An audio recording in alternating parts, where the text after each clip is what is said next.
ہوتا ہے بے ساختہ نام عباس، بزم جہاں میں جہاں کہیں بھی ذکر وفا ہوتا ہے۔ سلام اللہم صلی علی محمد وعلی محمد۔ حیدر کو جو کہتے ہیں بجا کہتے ہیں، حیدر کو جو کہتے ہیں بجا کہتے ہیں، خود آپ نبی صلی اللہ کہتے ہیں، پہنچا جو علی تک تو خدا تک پہنچا، پہنچا جو علی تک تو خدا تک پہنچا، آقا کو میرے دستے خدا کہتے ہیں۔ سلام اللہم صلی علی محمد وعلی محمد۔ زمیں حسین کی ہے آسماں حسین کا ہے، زمیں حسین کی ہے آسماں حسین کا ہے، نبی حسین کا ہے اس کا خدا حسین کا ہے، گھروں پہ علم کا لہرانا یہ بتا رہا ہے،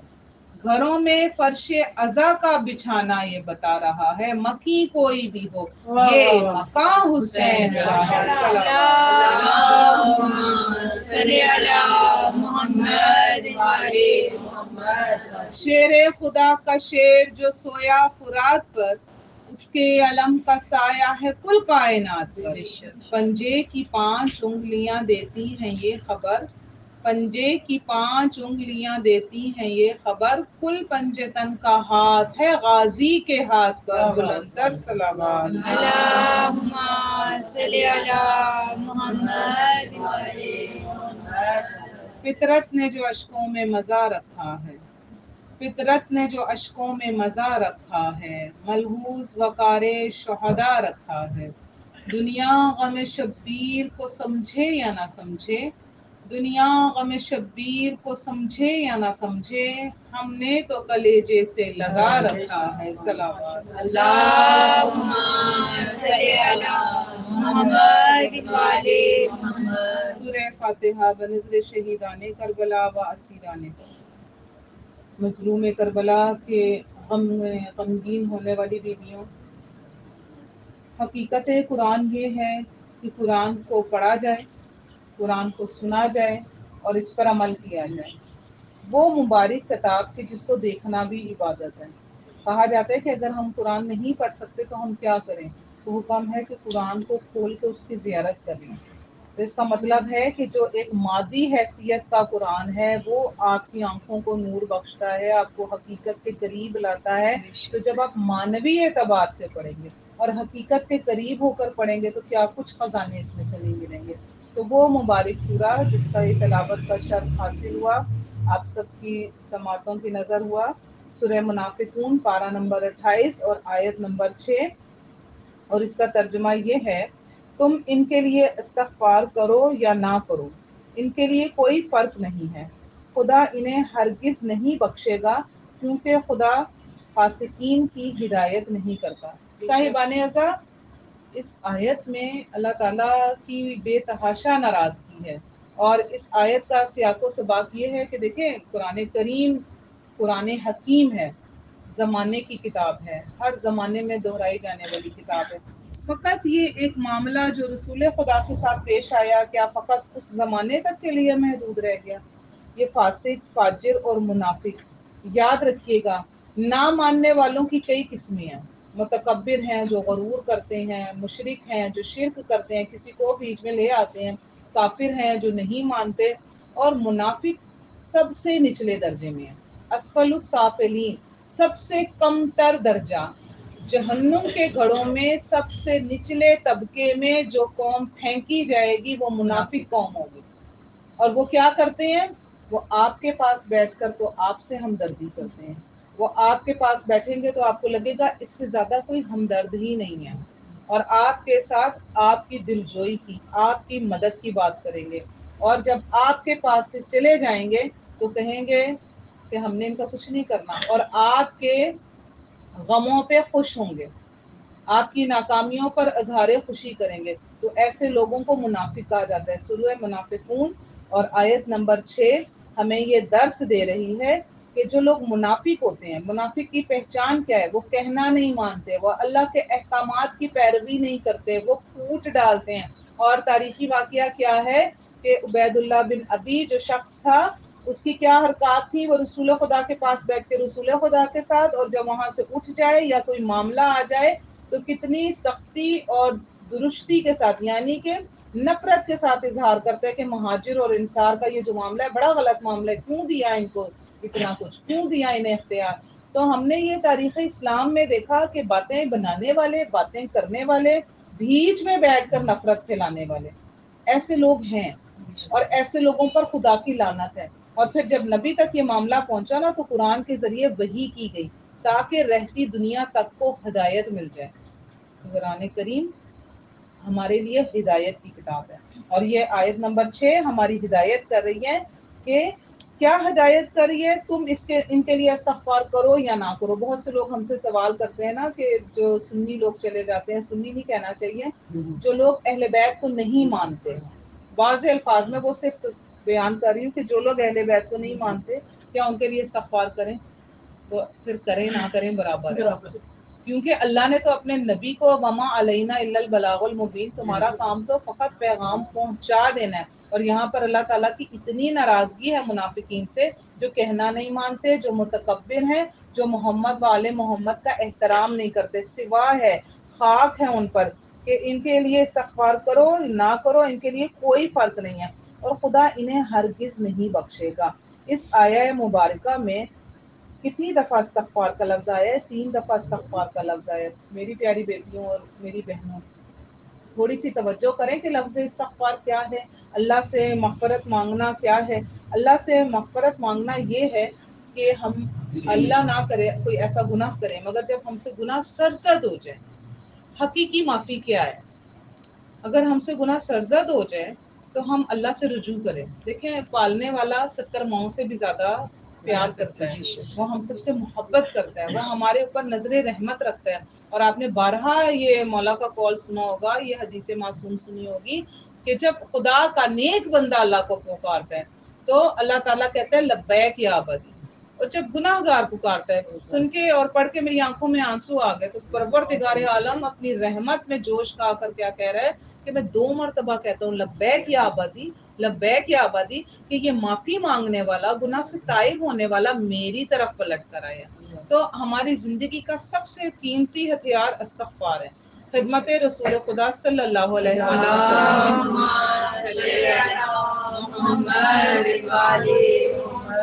لوگوں کا ہجوم تھا، کوئی آتا تھا اولاد کی دعا کے لیے کہتا تھا، رسول خدا مسکرا کے کہتے تھے کثرت سے استغفار۔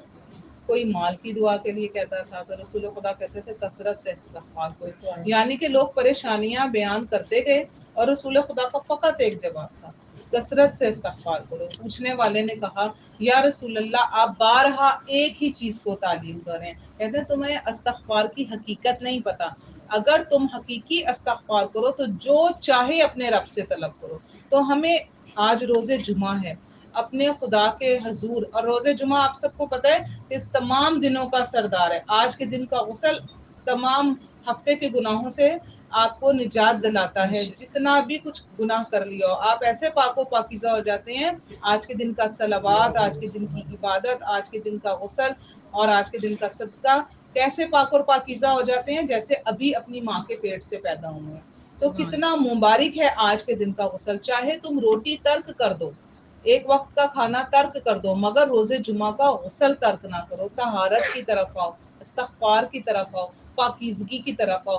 یہ جو سورہ منافقون کی آیت نمبر 6 ہے، یہ انسان کے اندر کی اس بیماری کا ذکر ہے جس کو ہم اگر اپنی عام زندگی کی بیماری سے تشبیہ دیں تو ایسی بیماری جسے کینسر کہتے ہیں، جسے کہتے ہیں لا علاج مرض ہے، اگر جسم میں پھیل جائے تو موت کے سوا کوئی حل نہیں ہے۔ ایسا انسان موت سے ہمکنار ہوتا ہے، یعنی کہ اپنی سب سے قیمتی چیز زندگی کھو دیتا ہے۔ تو منافقت ایسی خطرناک بیماری ہے، اور میری بہنوں یاد رکھنا ہماری روح کی بیماریاں جو ہے نا وہ ظاہر نہیں ہوتی، جھوٹ بولنا، چغلی کرنا، غیبت، حسد، نفرت ہونا دل میں، اور بظاہر ہم مسکراتے مل رہے ہیں، یہ وہ بیماریاں ہیں جو ظاہر نہیں ہوتی، اور یہ شیطان کا شدید حملہ ہے، اور شیطان کا حملہ کسی اور پر نہیں ہوتا۔ پوچھنے والے نے ایک دفعہ میرے مولا سے پوچھا کہ جب میں آپ کی طرف نہیں تھا، جب میں آپ سے محبت نہیں کرتا تھا، میں بہت خشوع و خشوع سے نماز پڑھتا تھا اور میری نماز میں کبھی ڈسٹربنس نہیں ہوتی تھی، مگر جب سے میں نے آپ سے محبت کی ہے، جب بھی نماز کے لیے کھڑا ہوتا ہوں میرے دماغ میں طرح طرح کے خیالات آتے ہیں، اور اب میں پہلے بہت آسانی سے نماز پڑھتا تھا، اب میں بہت مشکل سے نماز پڑھتا ہوں۔ تو مولا نے مسکرا کے فرمایا، بتاؤ ایک گھر خالی ہو، چور اور ڈاکو کا حملہ ادھر ہوگا، یا ایک گھر جو خزانے سے بھرا ہو، چور اور ڈاکو کا حملہ وہاں ہوگا؟ تو تمہارا دل اور دماغ محبت اور ولایت سے بھرا ہوا ہے، شیطان چاہے گا کہ تمہاری عبادت کو ضائع کر دے۔ یہ نوجوان نسل بیٹھی ہے آپ کے لیے خاص طور پہ، یہ جو سورہ منافقون کی آیتیں ہیں یہ ہمیں درس دے رہی ہیں کہ ہم نے نفرت نہیں پھیلانی، ہم نے محبت کرنی ہے، اور وہ روحانی بیماری، وہ نفسانی بیماری، یہ بیماریاں اللہ تعالیٰ ہمیں ان بیماریوں سے بچائے۔ یہ بیماریاں بھی وائرس کی طرح ہوتی ہیں، ہم سب کے اندر پیدا ہو سکتی ہیں، ہم مبرہ نہیں ہیں۔ یہ نہیں ہے کہ ایک بندہ ممبر پہ بیٹھ جائے اور ممبر پہ بیٹھ کے سب کو پھر بتائے جی تم ایسے نہیں۔ ہم سب کو اللہ تعالیٰ سے پناہ مانگنی ہے، کس سے؟ شیطان مردود سے۔ ہر خطبے کے آغاز میں ہم کہتے ہیں اعوذ باللہ من الشیطان الرجیم، ہم اللہ تعالیٰ سے پناہ مانگتے ہیں۔ شیطان کا حملہ شدید ہے، وہ ہمارے درمیان نفرت پھیلانا چاہتا ہے۔ آپ عبادت کرتی ہیں، میں کہتی ہوں آپ عام لوگ نہیں، آپ عزادار مولا کے زائر ہیں، آپ زائرین کی خدمت کرتی ہیں، مگر تھوڑی ہی دیر میں آپ کے دل میں خدا نہ خواستہ ایسا خیال آنا، آج ہم نے جو تبرک دیا، آج جو ہم نے مجلس پڑھی، تو یہ کیا ہے؟ نفس کے اوپر حملہ، خود نمائی کا، تکبر کا، سب کچھ ایسا کیسا؟ قرآن مجید سے مدد لیں، ایسا کہ جیسے ایک ریت کا پہاڑ ہو اور اس پر می برسے اور سب برابر، ختم۔ کتنی دیر لگتی ہے؟ آپ لوگوں نے دیکھا ہے نا، ریت سب سے زیادہ برابر ہوتی ہے اور ریت ہاتھوں سے پھسلتی ہے۔ تو ہم میں سے کون ہے جو خسارے کا سودا کرے؟ ہم میں سے کون ہے جو چاہے کہ ہم اس مقام پر ہوں کہ اللہ کہہ دے کہ تم ان کے لیے استغفار کرو یا نہ کرو برابر ہے؟ بلندر صلوات۔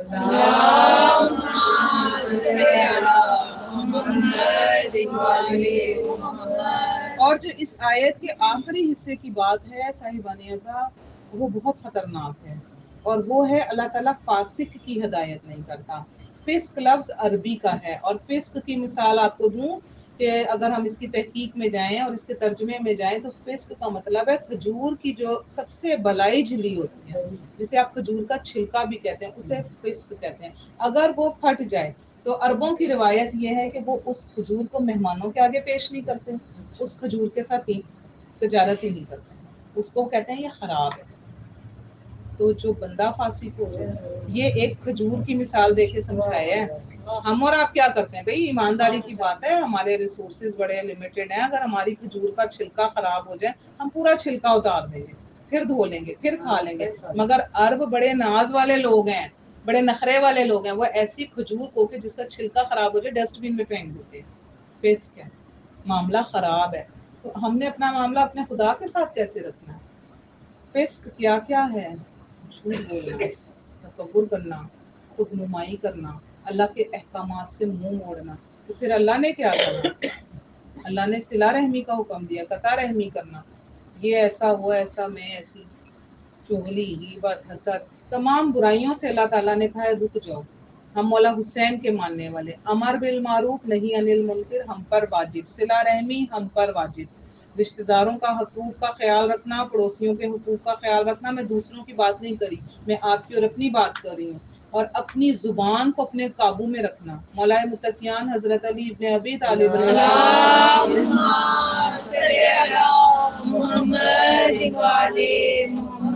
زبان ایک ایسا درندہ ہے، اگر تم نے اسے کھلا چھوڑ دیا، ادھر ادھر کی تو بات ہی نہیں ہے، یہ تمہیں پھاڑ کھائے گا۔ پھر کس نے اپنی حفاظت کرنی ہے؟ کس نے فسق سے بچنا ہے؟ کس نے فاسق ہونے سے بچنا ہے؟ ہم نے خود کو بچانا ہے۔ کیوں بچانا ہے؟ اس لیے کہ سورہ مبارکہ فرما رہی ہے، اللہ تعالیٰ ہم سے خط میں کہہ رہا ہے اللہ فاسقوں کی ہدایت نہیں کرتا۔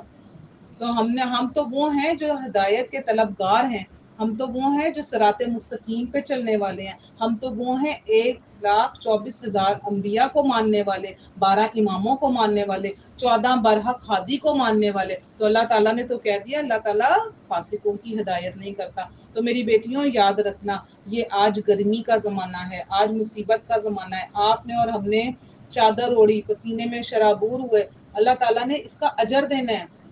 لوگ ہمارے سامنے بہت زیادہ، اور میں کہتی ہوں یہ بچیوں کو خراب کرنے والی بات ہے۔ اگر آپ کو گرمی برداشت نہیں ہو رہی نا، آپ اس معاملے کو اپنے دل میں رکھیں۔ کیوں؟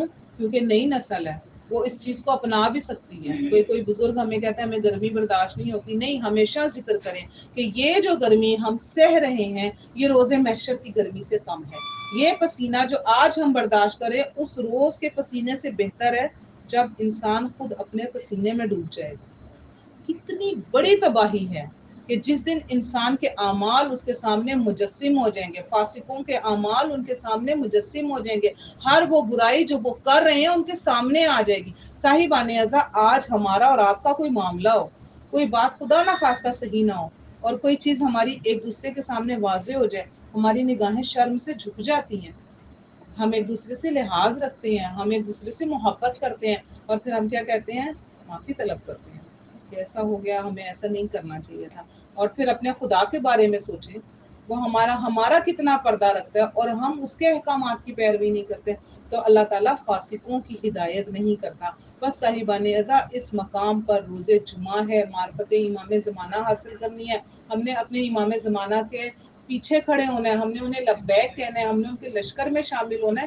تو ہم نے ان تمام چیزوں سے بچنا ہے جو سورہ منافقون میں منافق لوگوں کی نشانیاں بتائی ہیں۔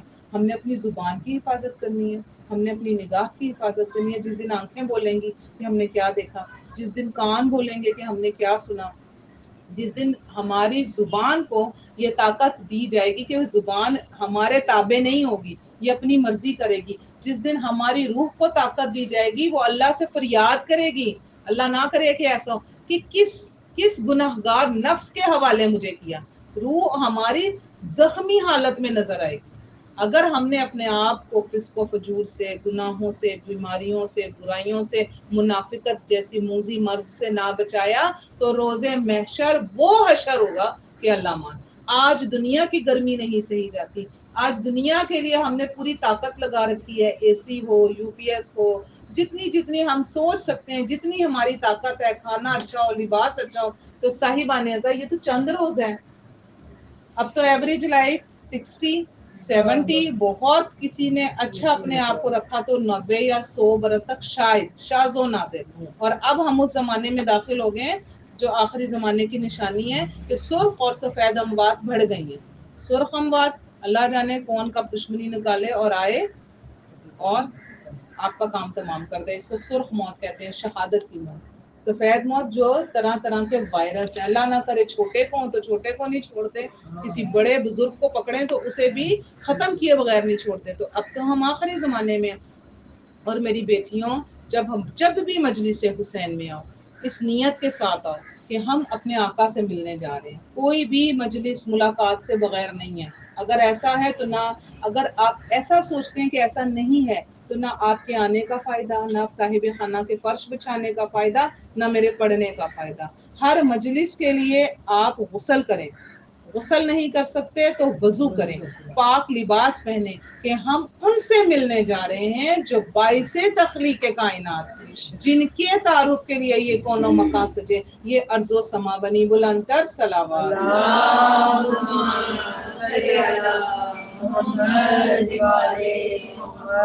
بس صاحبان ازا، ہمیں کوشش یہ کرنی ہے قرآن کریم سے ہدایت حاصل کرنی ہے، ہمیں ظالمین میں سے نہیں ہونا۔ سب سے بڑا ظلم جو ہم خود اپنے ساتھ کرتے ہیں وہ ہے ناعاقبت اندیشی۔ عاقبت آخرت متقیوں کے لیے، ان کے لیے ہے جو قرآن سے دل لگاتے ہیں، ان کے لیے جو قرآن سے ہدایت لیتے ہیں، اور وہ لوگ جو قرآن